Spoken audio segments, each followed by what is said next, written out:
The Politics podcast is brought to you by The Contender, the game of presidential debate. If you are listening to this on Friday, the day it comes out, the day it is uploaded to the SoundCloud, the day it is uploaded to YouTube, and not later, then you will be able to go to the store and you will be able to see in the top right-hand corner there is a button that says politically incorrect expansion for $10. And when you go ahead and see that, you can add it to cart. And when you add that to your cart, you can go ahead and click checkout. And when you hit checkout, you will be able to have the greater than less than symbol. That, when applied to your order, will get you 20 cents off. Or maybe it's 10 cents. Yes, because I have two of them in my thing. But it's 10 cents off, all right? It will also get you a signed copy of the politically incorrect expansion. Now, you might be asking, let's go back one step, let's go back 2 steps, let's go back 3 steps. Why do I want the politically incorrect expansion? Well, I'll tell you why. Number one, because if you ordered it on Friday, then you got it. Is that settled in? You get it. If you don't get it now on Friday, you don't get it at all. We're putting it back in the vault. This was a Kickstarter exclusive that only you get a chance to get your hands on. Very important that you act now on this, because once it's in the vault, there's no telling whether or not we will ever put it back on sale. Otherwise, if you don't get a chance to buy it, don't worry. You can still get the base deck, thecontender.us. Thank you so much for supporting it. As well as patreon.com/JURY. This is the only place where you can support not only this show, but also my One Mic Show jury. It is where I get the money to go cover this Iowa caucus live next week, a live episode from the battleground state of Iowa. That's thanks to you guys. Patreon.com/JURY. Let's go ahead and start the show. Politics, politics, politics, politics, politics. Politics.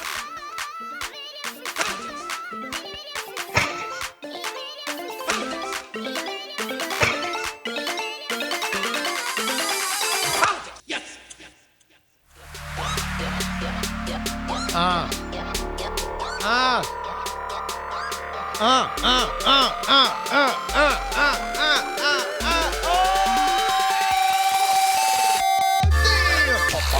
Damn! Dubstep politics. Dubstep.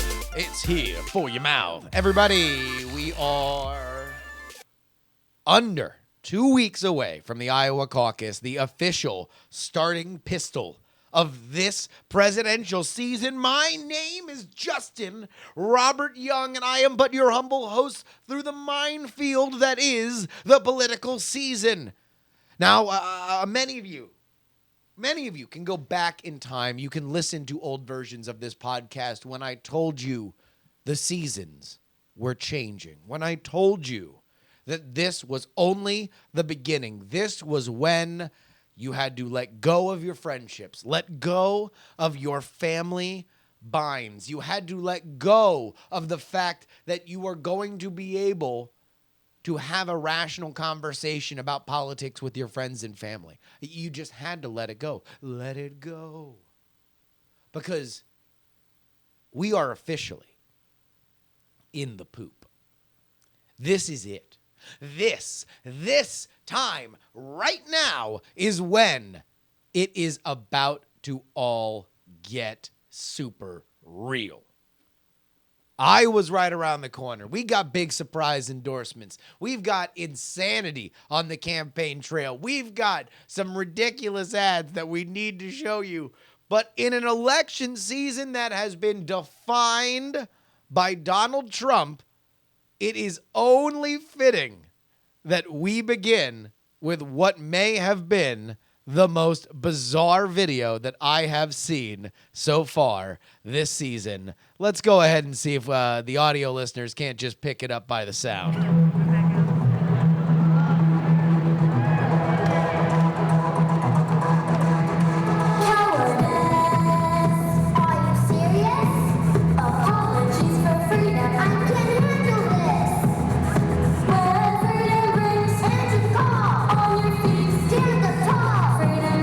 Shoulders.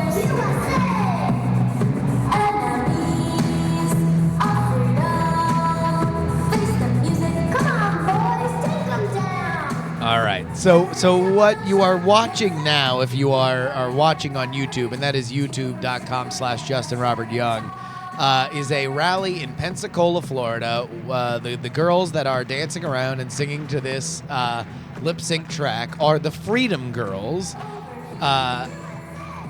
It's really an amazing display. And what I am interested in talking about is not necessarily, oh, these poor girls, oh, I can't believe this, oh, Donald Trump is so weird, Donald Trump is so bad, right? Like, and not to say that any of those things aren't true, right? Probably, but it's amazing that people find this kind of stuff weird. Hear me out. Not that it isn't weird. It's absolutely bizarre. It's insane, right? But this stuff happens on the campaign trail constantly. There's always somebody's dog who has learned to do a backflip, and so they bring him out on stage and they put him in a Michael Dukakis sweater, and Michael Dukakis claps and everybody cheers because it is a local flair to a national campaign. And if there is anything that political scientists know for a fact is that all politics are local. This is a very, very old as dirt adage, right? So what you want to do is bind yourself to the locality. Make the regular dude, all of these people here in Pensacola, feel like they are part of a larger movement. That means saying yes to the Freedom Girls, which is this bizarre amalgamation of dance moms and a Breet Bart comment section. It is just a Mickey Mouse Club if it were run through hee-haw kind of presentation. And also, I mean, let's just go ahead and let's go back to the full screen on this just so everybody can witness. Here's my other favorite thing about Donald Trump rallies is everybody in the back, because most politicians put people here in the back behind them. But it is my opinion in general that most political rallies are nearly incomprehensible. You're only there because you support this one person. So if you're not having a conversation with somebody about that one person or about the causes for which they support, then you are just in a gigantic field with a bunch of strangers. You're just in a random VFW hall with a bunch of strangers. You're just on a riser in Pensacola, Florida, with a bunch of strangers. And ultimately, like, if you're not into clapping for these poor little girls, then you're just kind of looking on saying, okay, whatever. I'm just kind of here for Donald Trump to speak because I think he's a great guy. But just go ahead and look. Whenever you're watching undercards, or just other things that are not the headliner, things that are not the candidate, I love those back risers because it's just a bunch of bored people. And as great of a visual for the candidate as it is for them to be in front of a bunch of people cheering and screaming and losing their minds, I can't imagine it's a great visual when it's just a bunch of bored people, which is what makes this Freedom Girls thing so bizarre. A lot of people thought it was CGI, or not CGI, but rather green screen, because it looked so detached. The girls looked almost green screeny, detached from that background because they weren't reacting. It's just bizarre. And you would think that for this, for this podcast, that would be enough. That would be good. That would be how we would lead our Trump talk. But it's not. No. Because Donald Trump also went to Liberty University. Let's just go ahead and I mean, do you understand? Hands up in the chat room. How many people know what Liberty University is? How many people? Let's just get this is just random people right down here in the chat room. No penalty if you have no idea what it is. I wouldn't expect that a lot of people that weren't super into politics know what it is. We get a lot of nopes, not me's. Liberty University was a controversial institution when it was first founded. It was founded by the Reverend Jerry Falwell as a religious institution. It would give degrees in Bible study. Now, Christian colleges are not all that weird. You know, there's plenty of Christian colleges. This was going to be the first one that was kind of a gigantic institution because the Reverend Jerry Falwell was so successful and popular, and he's been so politically motivated, it has now become a regular stop for not only conservative candidates, but also Democratic and liberal ones. Bernie Sanders went to speak at Liberty University. So Donald Trump goes to Liberty, and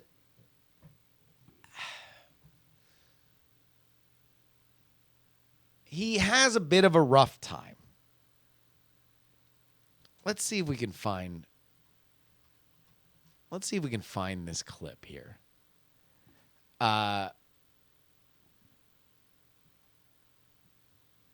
He decides he's going to read a Bible verse. All right? He's going to read the 2 Corinthians.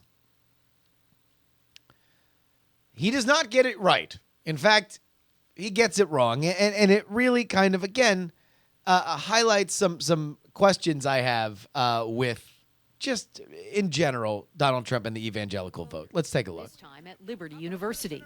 Attendance for students was mandatory, even for those not supporting Trump, like C.J. Wilson, who doesn't buy all Trump's talk about faith. If you're not showing fruits, and I honestly don't want a president like that, if you're proclaiming and you're not living it, it's kind of like, I don't like that. So would you vote for Donald Trump if he's the nominee? I wouldn't. Trump, a self-proclaimed Protestant, likes to say he has a great relationship with evangelicals, and that may be true. The most recent polling from Fox News shows Trump leading among evangelicals nationally with 28%. 2 Corinthians 3:17, that's the whole ball game. Where the Spirit of the Lord, right? Where the Spirit of the Lord is, there is liberty. Trump said 2 Corinthians. That's the whole ball game. Let's break this down. Hold on. Wait a minute. 2 Corinthians 3:17, that's the whole ball game. Where the Spirit of the Lord, right? Where the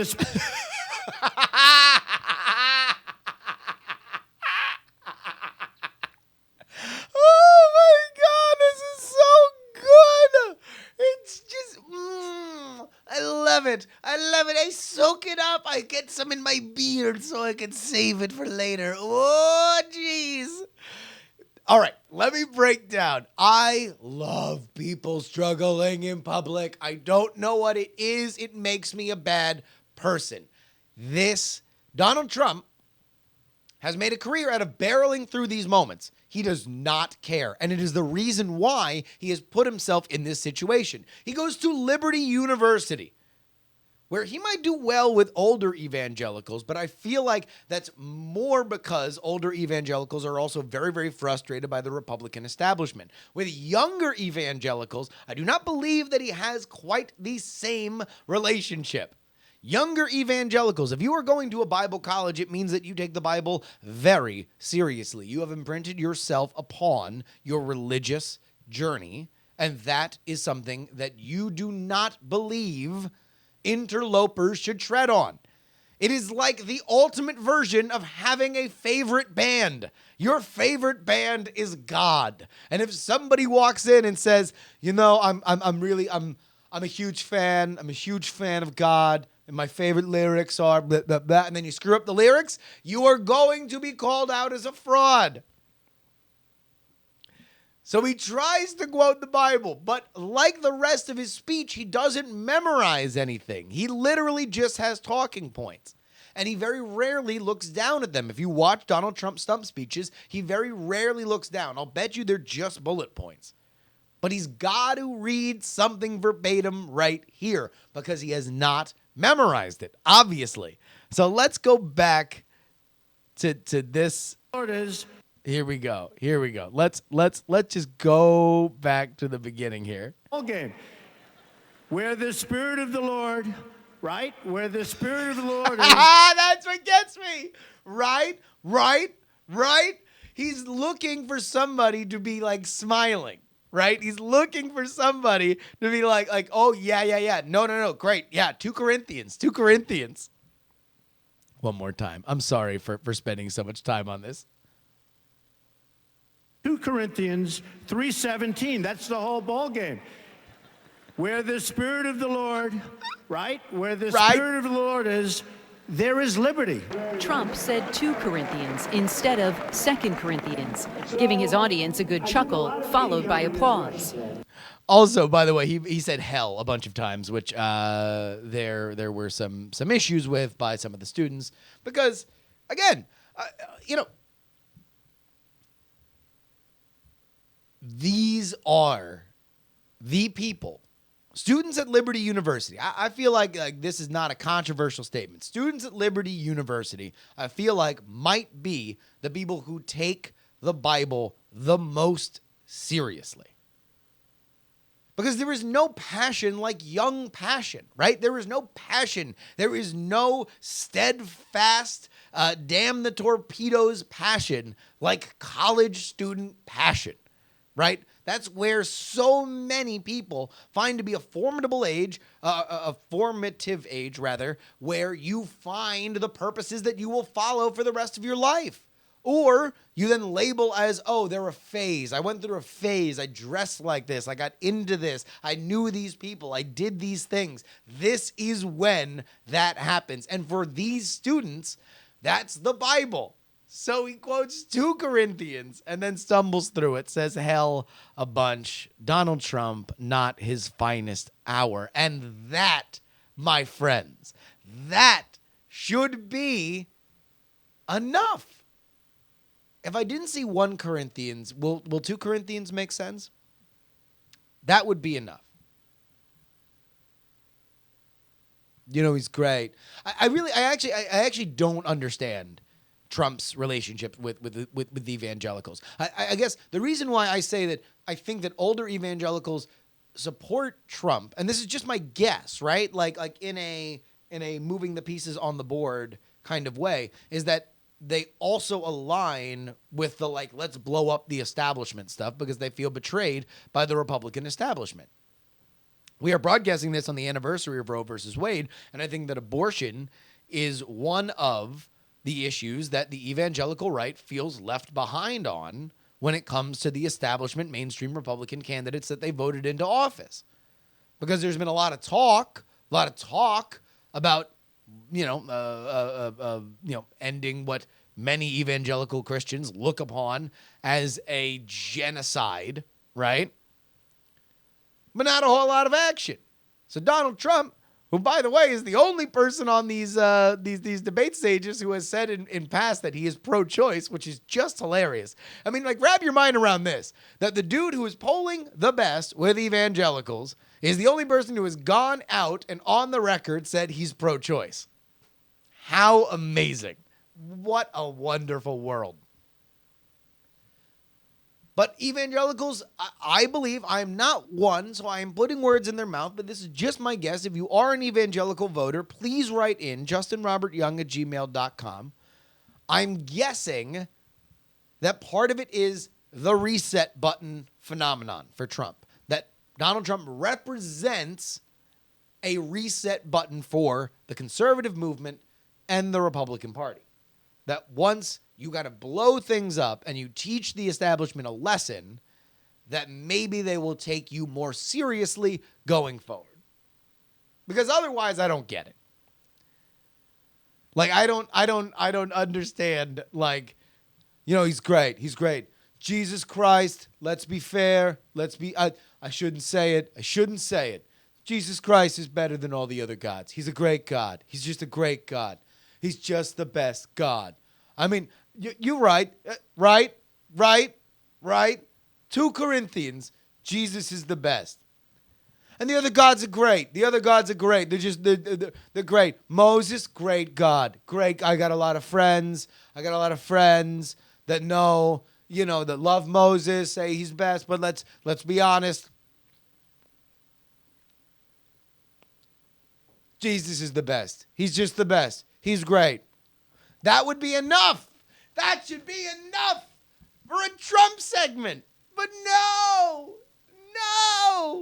He had the coup de grace. He went deep. Mind you, follow the 538 endorsement counter. It is the opinion of Nate Silver and the 538 statisticians that one of the unsung bellwethers of who will be the nominee is the endorsement counter. That is people, elected officials, who are risking their reputation professionally by endorsing a candidate. Hillary Clinton has a commanding lead, a historically large one, on Bernie Sanders. Right now, Jeb Bush leads in the Republican Party, and Donald Trump has goose egg. 0 sitting elected officials have decided to say Donald Trump is our guy. So if that's the case, if the Republican establishment is freezing you out, where do you go? What do you do? Who do you call? Well, I think we all found out this week.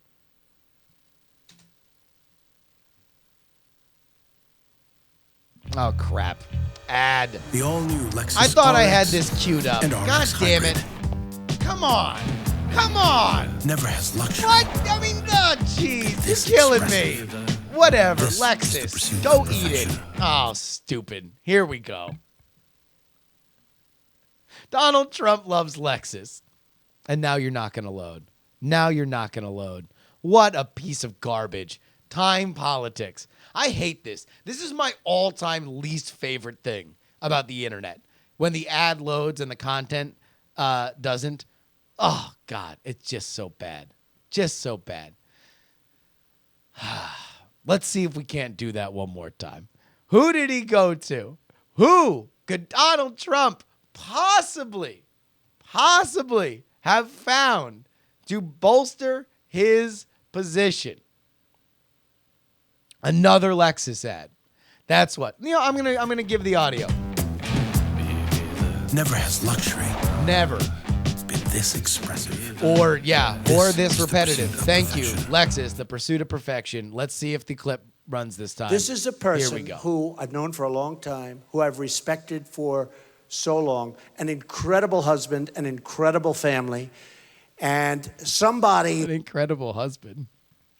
Sure, an incredible family. Keep that in mind. Keep that incredible family line in mind. that when I heard that she was going to endorse me, I was so honored. You have no idea how honored. And I would like to bring up, if I might, Governor Sarah Palin. Special person. Thank you. She's back. Ladies and gentlemen, boys and girls, she has returned.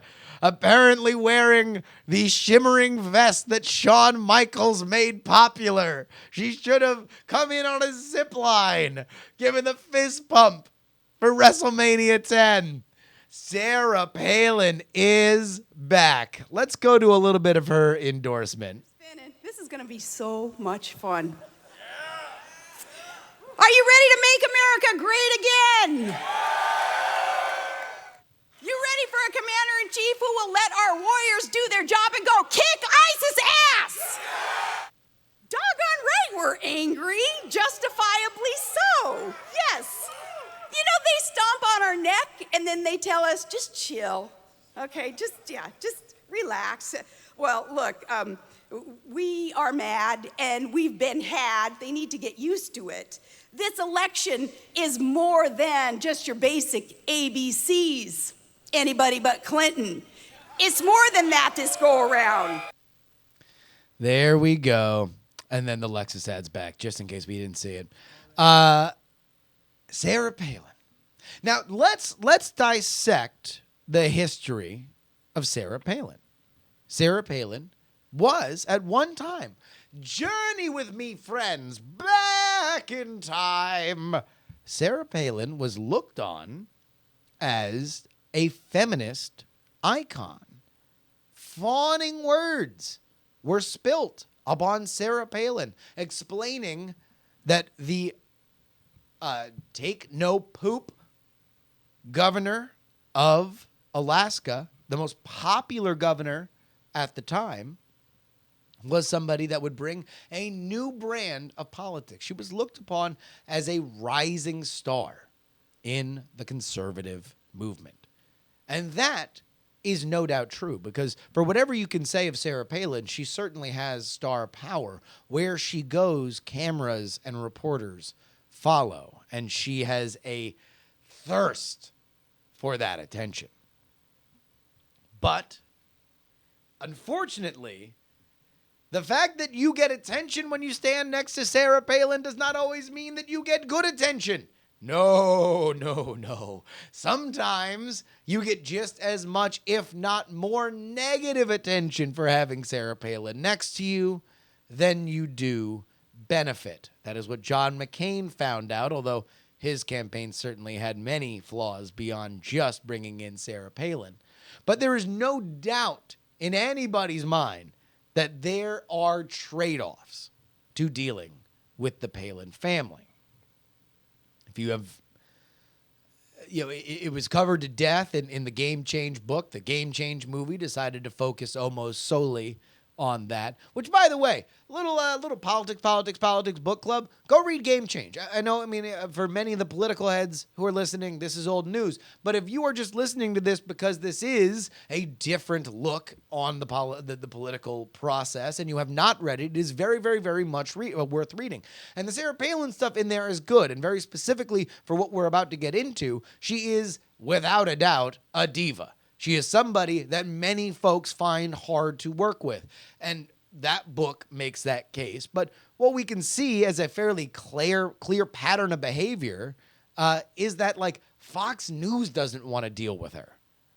Fox News didn't renew her contract because she was such a pain in the ass. And here's why. Because these things just happen to keep popping up with Sarah Palin.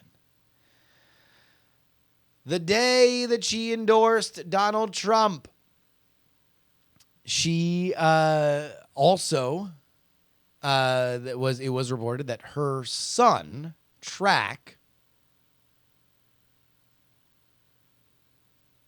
was arrested for beating his wife.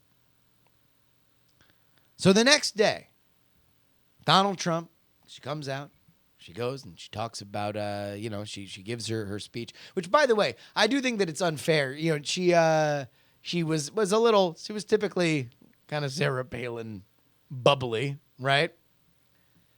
But she had a line like, yeah, we're bitter clinging, proud clinging to our gun, gods, and religion. Right? And that got taken as oh, look, here's the most accurate description of the Republican Party ever from the mouth of one of its darlings. She's quoting and parodying a quote that Obama gave during the 2008 presidential primary in his description, or maybe it was the general, in his description of Republican voters, that they were bitter clingers to their guns, God, and religion, which Sarah Palin decided to look at as as something that is a rallying cry, as opposed to something that people should be upset about. But let's go ahead and follow this thing here. Sarah Palin's son, Track, arrested at her home. Girlfriend concerned that he would shoot himself. This from the Washington Post. The day before, former Alaska Governor Sarah Palin offered high-stakes, high-profile endorsement to Republican presidential candidate Donald Trump.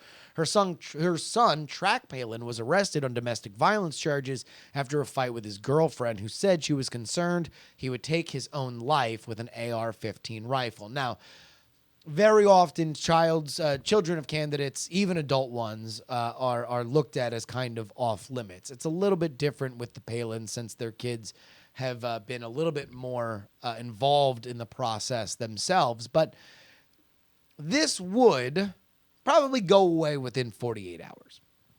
You know, it's ugly, it's personal, but it's not something that necessarily has a ton to do with what is going on. Except for the fact that Sarah Palin comes out the next day and says Sarah Palin connects son's track arrest to Obama's record on veterans issues. Yes, she decides to use her son getting arrested for beating his wife and then trying to kill himself as a talking point. Let's see if this video plays a Lexus ad. No, it's another ad.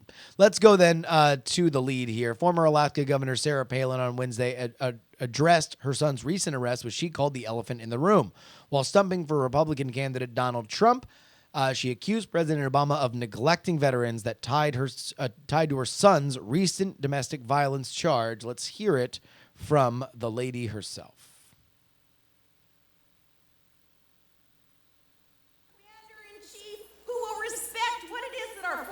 Go through and would never leave them behind.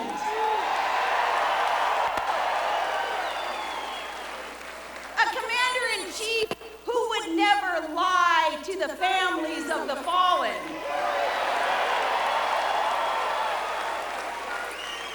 When I talk about a commander-in-chief who will never leave our men and our women behind, let me get a little bit personal on this. Oh, no. I'm talking about not leaving our wounded warriors behind also. Our wounded warriors who come home from the battlefield bringing new battles with them. Our wounded warriors, sometimes in body and in mind, coming back different than when they left for the war zone. I can talk personally about this. I guess it's kind of the elephant in the room because my own family going through what we're going through today with my son, a combat vet, having served in a Stryker brigade, fighting for you all, America, in the war zone. I mean, like... But my son, like so many others, they come back a bit different. They come back hardened. They come back wondering if there is that respect for what it is that their fellow soldiers and airmen and every other member of the military so sacrificially. All right. So it's not that she brings him up. That's the problem. I mean, it's tacky. I don't think that it necessarily resonates. It's going to cause more problems than it will gain, because really it's only good for a big applause break in that room, right? But even Donald Trump, a campaign for which has thrived on generating press coverage by any means necessary. It doesn't matter what you're talking about as long as other people are talking about what you're talking about. This does them no good. This is empty calories. This is, to quote the greatest documentary ever made, Wrestling with Shadows, Sarah Palin kind of scooping your heat. Because it's Donald Trump that should be saying that. It's Donald Trump that should be saying, but you know, Sarah Palin, she came out, she endorsed me, she's great. But her son punches his wife, gonna kill himself. It's terrible, it's terrible, it's terrible. Obama should have been taking care of this. He needs to say that.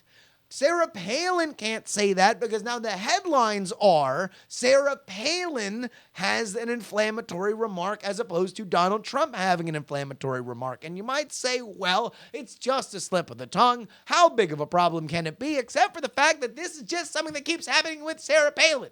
She keeps going out there. She keeps drawing more attention than the people that she's trying to help, because I don't know how much she's trying to help them. I don't know how much she is a team player. I do believe that Sarah Palin is the very definition of going into business for herself. Sarah Palin should be running for president. And I don't mean that I think that she'd be the best president in the world. I'm saying that for what she wants to do, it is very clearly to get the most attention for herself. She is great at being a supernova, and I'm going to guess the reason she hasn't run is people won't give her money to run. But And her polling numbers are just abysmal beyond a certain set. But there's no reason why Sarah Palin couldn't be having the exact same success that Donald Trump is having right now. They're very similar. They're similar ideologically. They're similar in terms of how they get attention. They're similar in the fact that they literally feed off the hatred of liberals, right? Like, the more that liberals don't like them, the more they are effectively able to translate that into their core audience loving them. Because they believe, the core audience that supports both of them, that the fear and anger of the liberal, whatever you want to call it, commentariat, media, social media, whatever, is proof that they're effective. Because they're not going after these other people, because in their mind, this is the supporters of Trump and Palin I'm talking about, the establishment candidates are feckless. They're weak. They're going to capitulate. They're going to look to go across the aisle. No. Not Donald Trump, not Sarah Palin. So let's try to switch gears a little bit. We had plenty on Trump and Palin. I can't believe Palin's back. Oh, man, it's so great. Although I don't know, to be honest with you, I don't know how much more Palin's going to be out there on the stump. I think if you're Trump's campaign, you're pissed. You're pissed off that she's out there talking about her son. You know? Like, it's distracting. It's getting off the memo, getting off the talking points. The talking points for Trump are, hey, evangelicals, God's great. Am I right? Am I right? Can everybody just raise their hand and say God's great? Hallelujah. Hallelujah. That's how it's spelled, right? Right. Hallelujah. Hallelujah. Is it hallelujah? Hallelujah what? Hallelujah. Okay. Hallelujah, everybody. God's the best. But let's go ahead and take a look at one more ad. Yeah, by the way, Hot Beverages in the chat room. Says that she's going rogue. Listen, man, it's not just a clever title. I had one thing. Listen, I'm going to do the unpopular thing. I'm going to defend Hillary Clinton. Not only because we here at Contender HQ got a letter from Hillary Clinton's press secretary, Vince Russo. Totally, bro. Swear to God, Vince Russo is her secretary. But they wrote us a nice letter saying thank you for sending the Contender to their offices. So whatever. I'm going to defend Hillary Clinton. This comes in from the New York Times.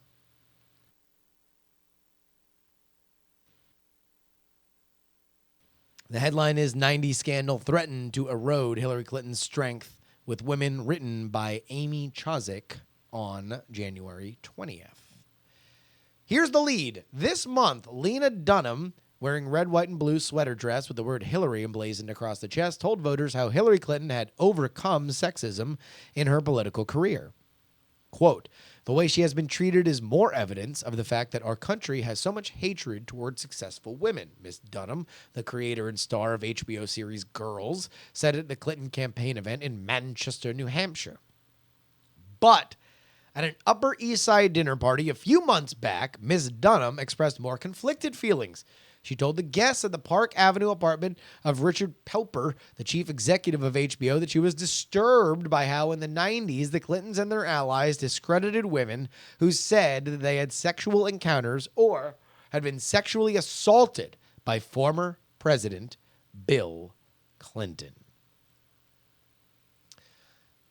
I find this to be incredibly lame. This is incredibly lame journalism. This is just so annoying to me. Not because I particularly have one side in this. And also, I kind of feel like it should be fair game to be talking about how ruthlessly the Clintons have stepped on people who bring any kind of challenge their way, because they are notorious for that, not just on the women thing. But Why are we reporting on private conversations that Lena Dunham had via unnamed sources? Like, if you're not going to have somebody put their name on the fact that Lena Dunham said this, then why are we running it? Why is that the lead? Why is that here? Why are we leading with this? Why is this the peg to bring this up? Just report on it. Report on the fact that this thing happened. Report on the fact that there is a troubling trend. Report on the fact that there was the the CNN documentary guy who said that the Clinton world totally froze him out and he wasn't able to put together a documentary that CNN wanted to do on Hillary Clinton. Even though that would have probably turned out fairly favorably. But we have, again, let's go ahead and get into the phrasing here. But at an Upper East Side dinner party a few months back, that's the wording. So we don't even know when this dinner party is. Miss Dunham expressed more conflicted feelings. She told guests at a Park Avenue apartment of Richard Pelper, the chief executive of HBO, that she was disturbed by how in the 90s the Clintons and their allies discredited women who said that they had sexual encounters or had been sexually assaulted by former President Clinton. This goes on. The conversation, relayed by several people with knowledge of the discussions who would speak about it only anonymously, captures the deeper debate unfolding among liberal-leaning women about how to reconcile Mrs. Clinton's leadership on women's issues with her past involvement in her husband's effort to fend off accusations of sexual misconduct. Why? So I get it. And by the way, I don't doubt that it's true. I just find that to be an incredibly lame news peg. And to be honest, I find it to be a little cowardly. Cowardice. Are you serious? Yes, I am. I find it to be cowardly. Why can't you just talk about the issue? Just get into it. Why do we need to bring Lena Dunham into this? If anything, ask Lena Dunham what she thought of Star Wars. Her dude's in it. Adam Driver's in it. I bet you she's got great stories about it. Anyway, let's go ahead and get into what is one of our favorite elements of the show here. Ladies and gentlemen, boys and girls, this is your first time listening to this show, then please allow me to welcome you .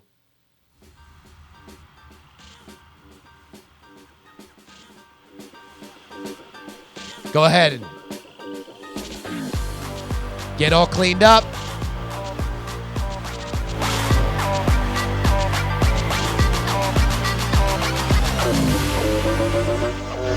Because we are getting ready for a pole dance.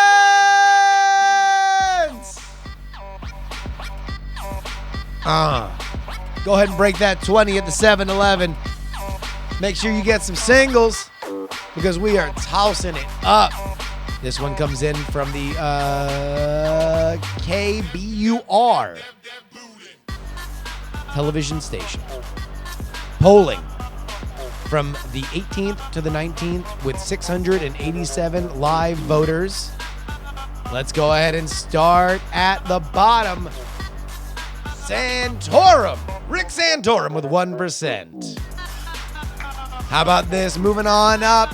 Carly Fiorina with 3%. Everybody give a big round of applause for Carly. Mike Huckabee with 4%. You know, he used to be the top draw, and now he's just jerking the curtain. John Kasich, 3%. Rand Paul, 3%. Chris Christie, 4%. Oh, no! He should have been polling a little bit higher than this. It might be 7, but it's not lucky for Jeb Bush.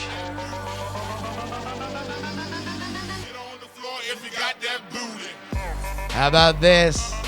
Siphoning some of that evangelical vote. He's got gifted hands. Just ask, ladies. It's Ben Carson. Meanwhile, that Latin flair of Marco Rubio's got 90%. But let's move in to our big headliners.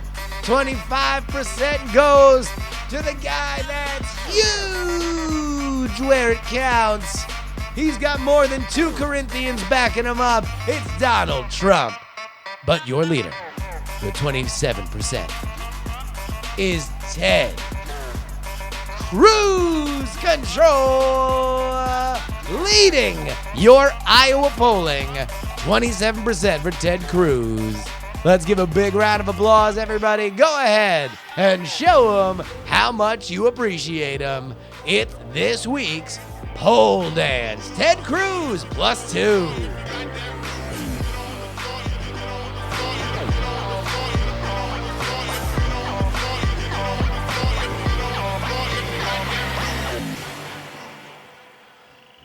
Of course, everybody, you can also vote in our own poll. Our own poll. We like to record our own poll right here. Head on over to... Yeah, wait, hold on. I don't have my link in front of me. All right, so what we asked you guys this week was for you guys to not only vote on who you guys want to be your party's nominee. We have a Republican and a Democrat version.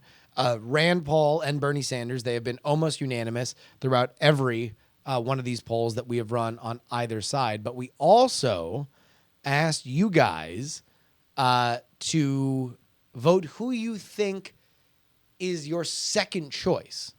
So, or people on the other side that you find tolerable. That's what I want to know. I want to know who on the other side you find tolerable. So go on over bit.ly/politics6. bit.ly/politics6 is where you vote on that.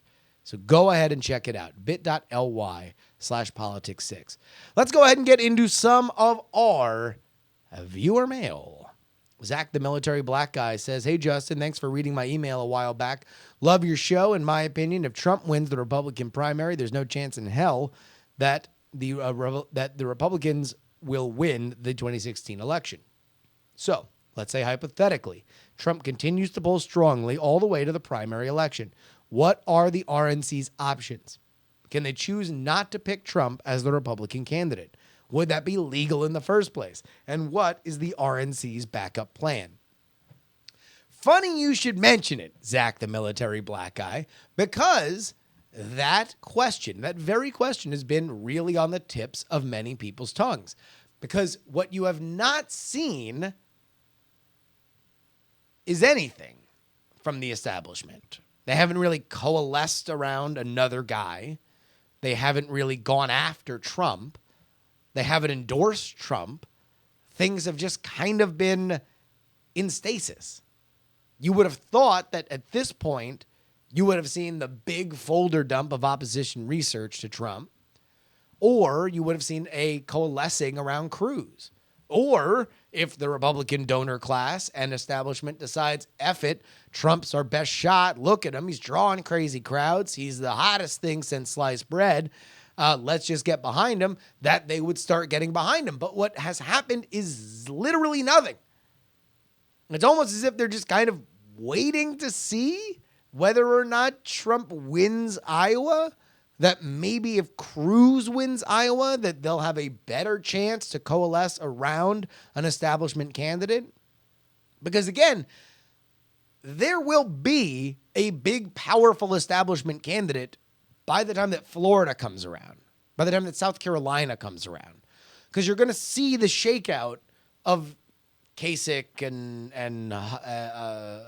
Christie and Jeb. Jeb's going to be the big domino to fall. Because when they're all gone, they're all likely Rubio voters. And now all of a sudden you add all that support and you have a very powerful establishment candidate. But we have seen literally nothing. So your question is, if it gets to the convention, what is the RNC's chances? Well, you would have a brokered convention. If Trump does really well in Iowa, New Hampshire, South Carolina, Nevada, what you're going to see are huge pushes in delegate-rich states that have a winner-takes-all primaries. All those early primaries are what they call proportional. So really, all you have to do is not get blown out, and you'll still get delegates on the Republican side. A lot of the Super Tuesday states are winner-take-all primaries, meaning that all the delegates that are from those states, if you win, you get them all. So I have no idea what the Republican establishment wants to do. But if they got to the convention and they had no idea what the hell was going to happen, if they got to the convention and they had already backed somebody in these later states after Trump did really well, what they would do is try to do a brokered convention in which you would keep Donald Trump from having enough delegates to get the nomination. And then you have one of those seedy backroom conversations where eventually you hammer something out. You know, the way they used to do back in, the 60s. When politics was pure, before all that evil money got in the way. Which is so funny. I love when people talk about, like, oh, Citizens United really ruined things. It's like, no, man. It's like they used to literally just have, like, mafioso meetings in the back of conventions and have 9 people decide who was running for president. Like, anyway, that doesn't happen anymore because, we're closer to having people decide. We have people decide while a bunch of ads are running, and rich people buy more ads, as opposed to 9 people who are actually in the party deciding who's going to run. I understand it ain't perfect, but I don't see where it's worse. Glenn writes, first of all, let me say that I am Canadian. Great. So, this is an outsider view. Although my wife is American, good choice. Also, for the issues that I'm concerned about, none of the American candidates, nor the Canadian candidates for that matter, are strong on the issues. But I don't really have a dog in this fight. However, I fundamentally disagree with you on the whole thing where Sanders is making a mistake. And then he links me to a big thing, a socio-political discussion about how Bernie has to walk a very, very thin line because he has a very passionate, largely male, young male fan base that can be easily labeled as Bernie bros to the feminist wave of people who want a female president, right? He goes on. After the fallout from the 2008 primary season and considering the current socio-political climate, quite frankly, avoiding the gender implications that could pop up has been crucial for the Sanders campaign. I don't think he has a hope in hell if he steps on any of those landmines, and for the most part, he's avoided them. But quite frankly, I take the 20% chance that I'd put him at right now over the 1% chance he would have if he went on the attack and quite frankly be portrayed as a woman hater. Love the show, even though I should hate it. I'm a policy wonk, so take that as a huge compliment. And I do, Glenn. Thank you so much. Although I would disagree with your disagreement because I believe I've been proven right. He has taken it to Hillary Clinton a lot more recently, and he did things that could potentially set off landmines and haven't. He told Chelsea Clinton to sit on it and that she hadn't read his proposal. He has been more stark in his contrast between him and Clinton. I believe he has seen his poll numbers rise because of it. He has given his fan base a reason to believe that this is 2008 all over again. Spoiler alert, it's not. Hillary Clinton's going to win this time. But I do believe that this is the reason why he has had greater engagement with his fans, and he risked losing his most ardent supporters if he just sat on his hands and patted Hillary on the back while she was coronated as the Democratic nominee. This is going to be a fight. If he wins Iowa and New Hampshire, it's a more interesting fight. I don't think it's going to happen. I think Hillary's going to take Iowa. I think he'll take New Hampshire, and then the rest of them are just going to be a slobber knocker for Hillary. But I think Sanders has done well by taking it to the champion, by going after her on what he has more than anything else, authenticity on his issues. He can say, I was here before you were. And that's what he's done with the the old signed picture. That's what he's done with telling telling Chelsea that she didn't read the healthcare proposal. That's what he's done by having his Twitter account show him at Martin Luther King rallies. He's been there. Where were you? That's his message to Hillary Clinton, and I think that's part of the reason why he has been so successful. You can be successful by emailing us at justinrobertyoung@gmail.com. Remember, the Contender Politically Incorrect deck is available right now, but only right now if you're watching live. And if you listen to this on Friday before midnight, Oakland time, you can get the Politically Incorrect deck as soon as midnight strikes. We are putting it back in the Contender Vault with no chances to sell it, or no plans, rather, to sell it again. Although we will be live next week in the Hawkeye State, a live edition of the Politics podcast from the battleground of the Iowa caucus. Go to facebook.com/thecontendergame to find out all of our stops. We are at plenty of places throughout Iowa. We're going to be doing the First in the Nation Card Caucus, wherein you play the game of the contender for your candidate. The candidate that has the most rounds won by the end of the weekend gets crowned the winner. We're gonna bring a box to all the candidates' field offices. We're gonna award them on Monday morning their First in the Nation Card Caucus winnings. It's gonna be super rad. Go ahead and follow us, facebook.com/thecontendergame. Like it up and follow us on Twitter, twitter.com/contendergame.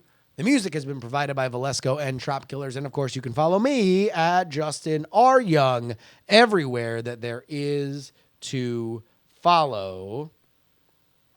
Politics. Till next time, ladies and gentlemen, there are podcasts that talk about politics. There are others that talk about politics, but this is the only one that talks about politics. See you next week. Yes. Iowa!